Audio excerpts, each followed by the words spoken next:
About power plant engineering.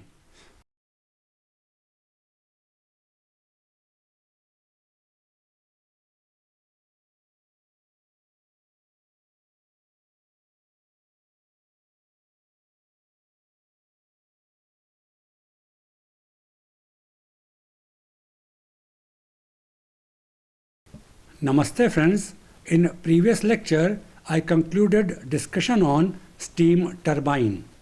While discussing layout of thermal power plant, I had divided it in 4 different processes as you may notice. I began discussion on process 1 and took up steam turbine first. It may be seen that condenser is other main component in this process. Therefore, I take up detailed discussion on condenser in this lecture.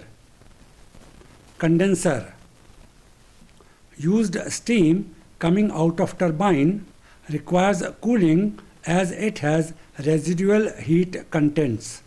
Condensers are required to cool this steam coming out of turbine and convert it into water. To achieve it, steam is brought in direct or indirect contact with some cooling medium, which is water generally.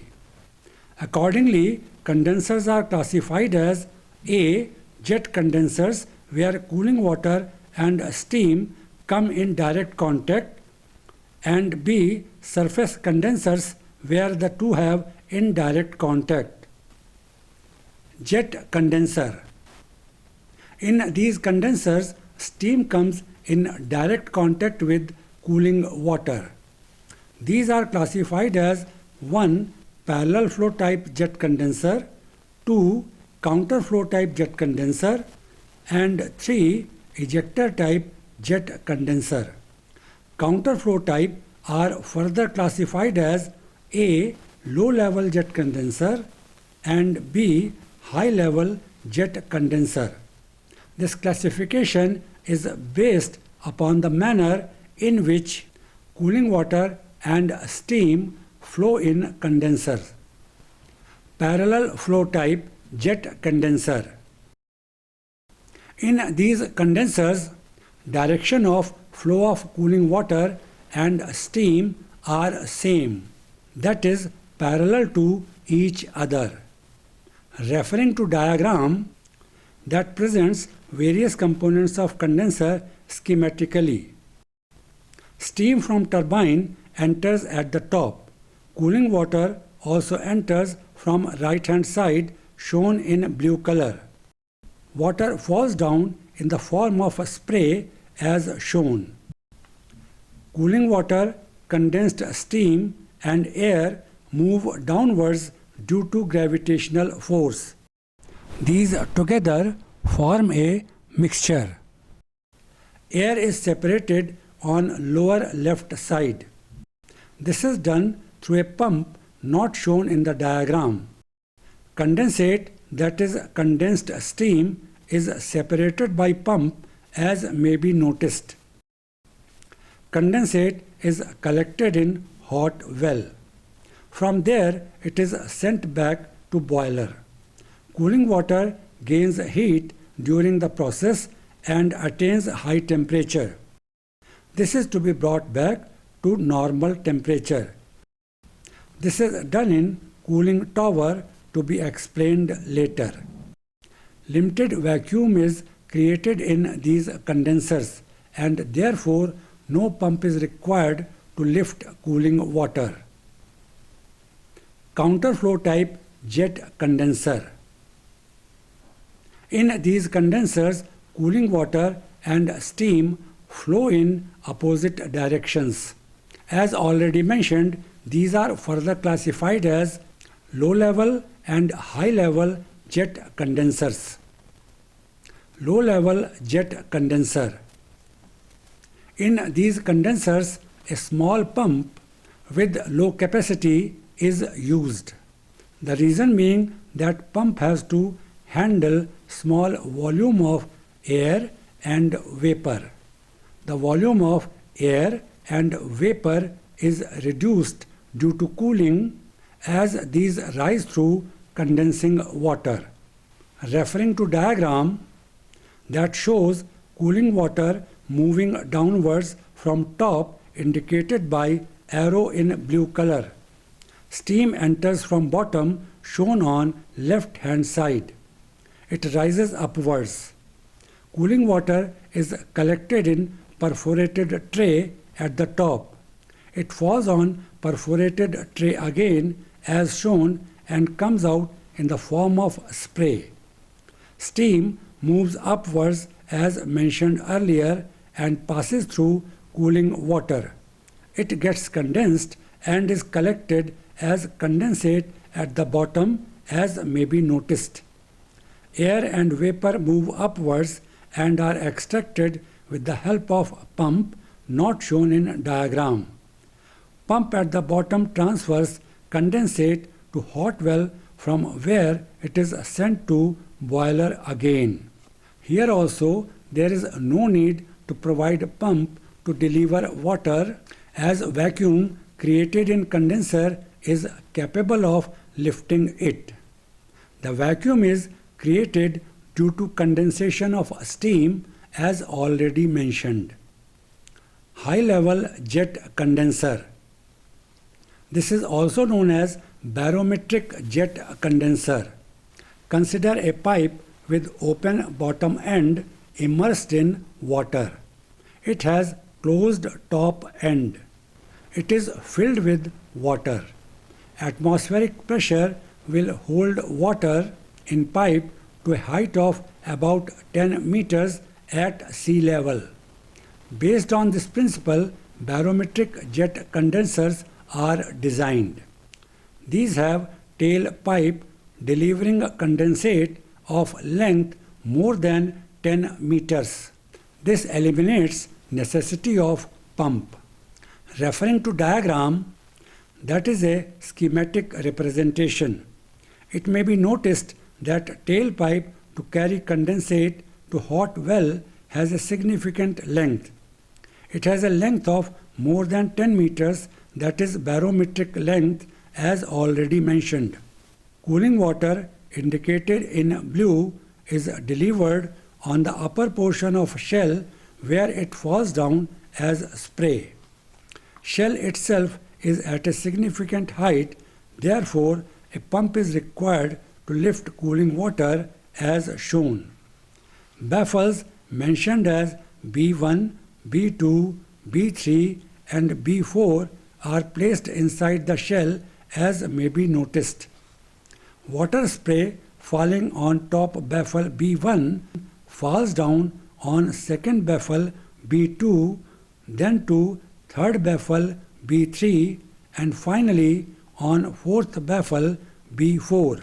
Steam moves upwards after it enters from lower portion of shell on left hand side as shown. As it moves through cooling water that is falling down, it is condensed. Condensate is collected at the bottom of shell. The passage of steam and cooling water is not as smooth as shown in diagram. Practically, steam and cooling water freely mix up with each other due to positions of baffles. Remaining air and water vapors move up and exit from top as shown. These are separated by air pump not shown in diagram. Condensate delivered to hot well is fed to boiler as indicated. The length of tailpipe may cause constraint in using this type of condenser. A modified design uses a diffuser instead of tailpipe. This eliminates lengthy tailpipe. Diffuser. This is modified design of high-level jet condenser as already mentioned. Referring to diagram that presents details of a diffuser. It has a peculiar shape as may be noticed. Its diameter reduces and then increases, forming a neck. Neck acts as diffuser. Exhaust steam from turbine enters from top. Cooling water also enters below it, indicated in blue color. It comes out in the form of spray. It also falls downwards, thereby making diffuser a parallel flow type condenser. There are baffles provided on left and right hand side as shown. Steam and cooling water fall on these baffles and are mixed up. As this mixture passes through neck, rise in pressure occurs. Condensate is collected in hot well. Air and other non-condensable gases are removed with the help of pump. Ejector type jet condenser. This condenser is among counter flow type condensers. Here steam and cooling water flow in opposite directions. Referring to diagram, steam from turbine enters from left hand side. It passes through a non-return valve. This valve ensures that steam does not flow back. Cooling water enters from the top, indicated by arrow in blue color.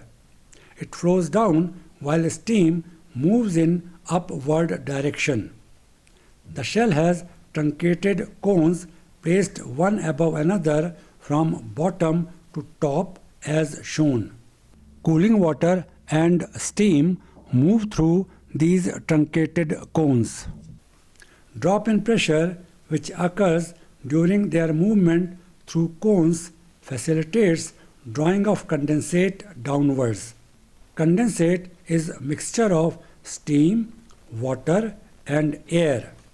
While passing through cones, there is increase in velocity. Drop in pressure and increase in velocity occur due to shape of cone. Finally, it passes through diverging cone at the bottom. In diverging cone, there is decrease in velocity and increase in pressure. This increased pressure causes discharge of condensate in hot well. Hot well is located below the ejector and has not been shown in diagram. Jet condensers have low capacity and therefore have limited use in thermal power plants. Surface condenser. In these condensers, cooling water comes in direct contact with steam. These have a cylindrical shell and pipes located inside shell. Either cooling water or steam is made to flow through these pipes to achieve indirect contact. These are further classified as downflow, inverted flow, central flow, regenerative and evaporative condensers. I would take up detailed discussion on surface condensers now. Downflow condenser. In this type of surface condenser, the flow of steam occurs from top to bottom in shell. Cooling water flows through pipes. Referring to diagram that presents a downflow surface condenser. It has a shell that accommodates other components of condenser. Inside the shell, 6 pipes are fixed in 2 plates on left and right hand side. These pipes provide passage for cooling water. Number of pipes may vary according to capacity of condenser. As may be noticed, steam from turbine enters from top. It moves through the shell and comes in indirect contact with cooling water that is flowing inside pipes. This indirect contact causes condensation and due to weight, it comes down to the bottom of shell. There is an outlet provided on right hand side as may be noticed. Condensate is taken out from this outlet through extraction pump. Air is taken out from other outlet through pump as shown. Water enters from passage located at the bottom on right hand side. It flows through 3 pipes on lower side as indicated by arrows in blue color. Baffle provided in the middle does not allow water to move up further. Water flows from right to left and reaches on left side of shell. Here it rises further and starts flowing through 3 pipes on upper side. Through these pipes it flows back to right hand side of shell. Through exit provided on right hand side of shell it is taken out. In the process water gets heated up. It is sent to cooling tower to reduce its temperature. These condensers are also known as cross-flow condensers, as flow of steam is in a direction at 90 degrees to the direction of flow of water. Inverted flow condensers. In this type of condensers, flow of steam from turbine and cooling water are reversed. Steam enters from bottom. An air suction pump at top makes it rise. Cooling water flows from top to bottom. After condensation, steam falls down and follows path near outer surface of shell. Condensate is taken out with the help of an extraction pump at the bottom. Central flow condenser. In central flow type, suction of steam occurs at center of shell between pipes carrying cooling water. Referring to diagram, that is a schematic representation of central flow surface condenser. As may be noticed, exhaust steam from turbine enters from the top. It moves all around periphery of shell. Air pump in the center extracts air. Steam moves towards the center and comes in direct contact with cooling water flowing through pipes. Condensate thus formed moves towards center. It is collected at the bottom and is taken out as shown with the help of extraction pump. The remaining 2 variants are regenerative and evaporative condensers. Regenerative condenser. Condensate coming out of condenser is required to be at suitable temperature before it is fed to boiler. To attain this temperature, condensate requires moderate heating. Regenerative condenser is provided with a heat exchanger. Steam before entering condenser passes through it. Condensate also passes through it. Heat is transferred to condensate from steam and its temperature rises to desired level. Evaporative condenser. These condensers are used in small power plants.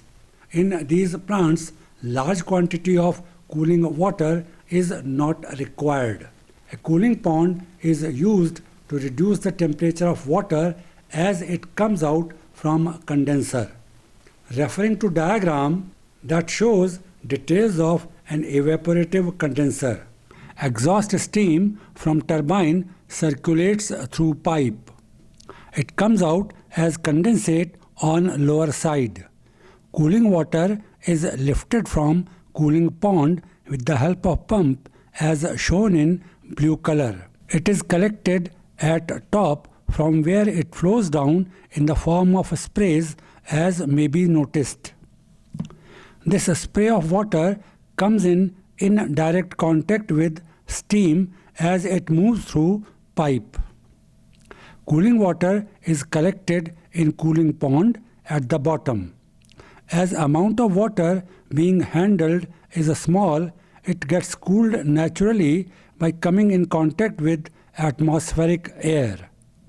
While describing condensers, it has been mentioned that air pump is used to take away air that may be present. Air being bad conductor, reduces heat transfer and is therefore not desirable.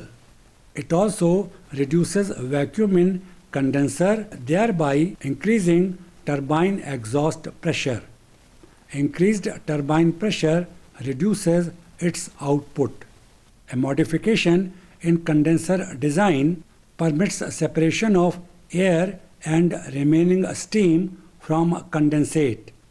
Referring to diagram that presents modified design of surface condenser, it may be noticed that a baffle is used to create a cooler.